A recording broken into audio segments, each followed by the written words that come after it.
On February 25, 2025, Governor Katie Hobbs signed Executive Order 2025-1, launching Operation Desert Guardians, a multi-agency state task force led by the Arizona Department of Emergency and Military Affairs, the Department of Public Safety, and the Department of Homeland Security. Its mission to expand border security operations in Arizona's 4 border counties. The formal order was published on March 31st. Just a few months later, in early June, ICE raids surged across Phoenix, Peoria, and Mesa as federal and state agents moved through homes, workplaces, and busy streets, sparking massive protests with thousands marching in opposition. State officials said the operation would be supported by a $28 million balance in the Border Security Fund, covering logistics, surveillance, and operational support. Governor Hobbs explained that Operation Desert Guardians builds on an earlier border security initiative launched in July 2024 called Operation Secure Safe. That earlier program sent Arizona National Guard troops to both official ports of entry and remote stretches of the border, and it will continue running in tandem with the newly formed task force. A lot of these areas they're not necessarily places where a wall can be built. Rugged terrain and technology has been more effective. This is, again, just building on the success we've had with Task Force Safe, which was implemented last July. Even though we're seeing numbers of migrant crossings down, we're still seeing a lot of other illegal activity. I'm proud to launch Operation Desert Guardians to combat the cartels, stop drug smuggling and human trafficking, and secure Arizona's borders, said Governor Katie Hobbs. Even Arizona's sheriffs are divided on the governor's new border task force. Every county has their own issues along that border. I think the governor recognizes that. Sheriff Daniels, if the governor, if he needs her task forces down there, I'm sure she'll assist him with that. Right now in Pima County, I don't need a task force on my border. With the new resources in place, enforcement efforts quickly ramped up, focusing on uncovering and disrupting active smuggling operations across Arizona. Soon, reports of these cases began emerging from different parts of the state. At the San Luis Port of Entry, hundreds of students in uniforms carrying backpacks can be seen crossing the border. In High School District Board member David Lara says over 1,000 students make this daily commute. He explains that many of these students are U.S. citizens or legal permanent residents with a U.S. address, making them eligible to attend school. While he disagrees with the practice, he says his main concern is the growing number of young students crossing unaccompanied by their parents. Board member Lara warned that children who cross the border daily for school were being targeted by drug cartels, signaling a shift in smuggling tactics toward minors. These kids are being used by the cartels, and all it does is put our kids at risk and the community. Just 4 days later, on March 23rd, Border Patrol and Tohono O'odham police arrested 3 U.S. citizens, including a registered sex offender, who were attempting to smuggle 3 women from Uzbekistan, Guatemala, and Mexico near Sells, Arizona. In Wilcox, Border Patrol agents recently pulled over a car near Benson, uncovering a human smuggling attempt and arresting the man you see right there on your screen. Now that is 29-year-old Vicente Topete, a sex offender who was previously arrested in Iowa for crimes against a minor. The 61-year-old Mesa woman who was driving the car now faces human smuggling charges. Topete is being prosecuted as a previously deported felon unlawfully re-entering the U.S. On April 9th, Joshua Castro, a produce inspector with the Arizona Department of Agriculture, was arrested in Nogales for allegedly transporting 2 Mexican nationals who had each paid thousands of dollars to be smuggled into the United States. He was fired from his state job that very same day. But he is accused of charging a Mexican man $12,000 for a ride in a car north from the border and charging another man about $7,500. Court records show Castro was arrested north of Nogales on April 10th after Border Patrol agents saw him driving with 2 passengers in the rear seats of his car. Just over a week later, on April 18th, a Phoenix woman was arrested in Pinal County after officers found multiple migrants, including 3 young children, hidden in her vehicle along the I-10 corridor. Prosecutors later tied this case to a larger smuggling network operating between Phoenix and Tucson. On April 29th, CBP officers at the San Luis Port of Entry stopped a 23-year-old woman attempting to bring a 5-year-old boy from Mexico into Arizona. Border officials say the 23-year-old woman claimed to be the child's mother and presented a U.S. birth certificate, but later admitted she gave the boy sedatives to avoid detection. Agents say the child is a Mexican citizen with no valid documents, and there's no family connection between the two. The woman was turned over to Homeland Security investigations. That same week, ICE reported another case in Yuma involving a 5-year-old child smuggled unaccompanied across the border. CBP worked with the Mexican consulate to find the child's mother, a 24-year-old woman living in Veracruz, Mexico, who presented herself at the San Luis port of entry later that night to recover her child. The mother claimed she coordinated with the child's father to drop off the little boy. However, the child told investigators he was being taken to live with a man he didn't know. ICE Homeland Security Investigation Arizona Special Agent Francisco B. Barola said, "The smuggling of unaccompanied alien children is among the most vile and inhumane crimes imaginable."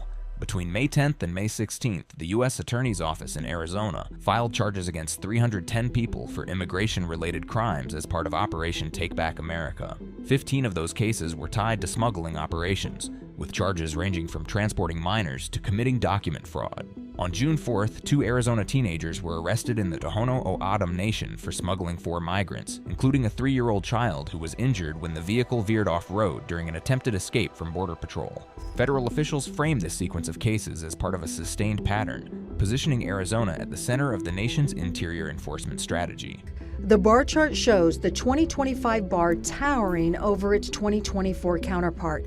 The results show 55 more arrests this year, from 80 to 135, a 68% increase. So it appears the spike is consistent with the policy-driven enforcement shift. ICE has long stated it's primarily targeting illegal immigrants with serious criminal convictions or pending criminal charges. So we examined that in this data set to see how many were directly related to criminal offenses versus immigration violations. The 2024 data shows ICE arrested 61 convicted criminals, about 76% of the arrests. Although the number jumps in 2025 to 91, the percentage drops to 49%. And that's because arrests in the 2 other categories rose in 2025. 80% for those pending criminal charges and 240% for other immigration violations. Now, immigration violators are those who don't have any known criminal charges but have been deported for drugs and firearms trafficking, serious violent crimes, or violated immigration laws. There's no data in here that shows what the charges are in either category, convicted criminal or pending criminal charges. On June 4th, one case brought the spotlight directly to Phoenix. 48-year-old Joel Gutierrez and a co-worker. Both men were undocumented. Gutierrez had no criminal record. He was taken to the Central Arizona Florence Detention Center, where he remains. His daughter says he was profiled. They simply stopped him because they saw the van. On June 8th, around 100 people gathered at University Park in Phoenix to demand his release. The march, organized by the local chapter of the Party for Socialism and Liberation, came as advocacy groups warned the public about planned ICE raids in the city.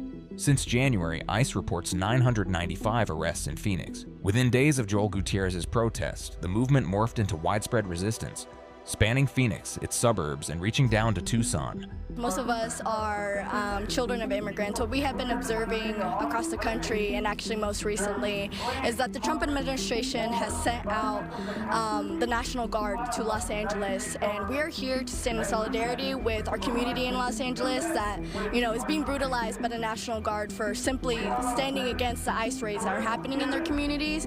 And we are here to say that we won't let that happen here, that we're not going to let ICE raids happen here either. A crowd gathers at the Capitol, marching with signs and chants like "No More ICE" alongside protests in Los Angeles. Demonstrators assemble outside Phoenix's ICE field office on Central Avenue, highlighting direct challenges to enforcement infrastructure.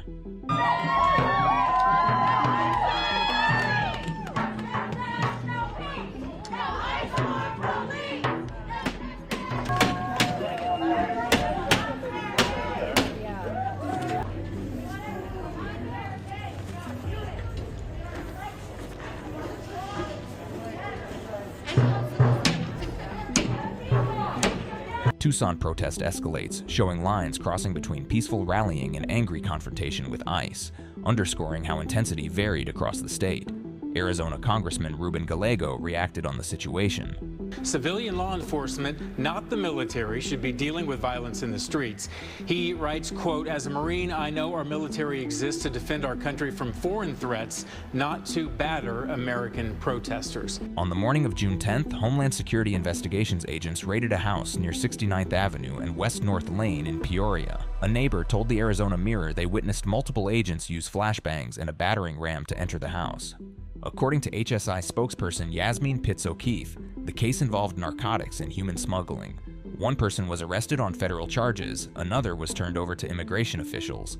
Peoria Police Department vehicles blocked both ends of the street, handling traffic control while federal agents conducted the operation. As protesters arrived, drawn by social media alerts, tensions escalated.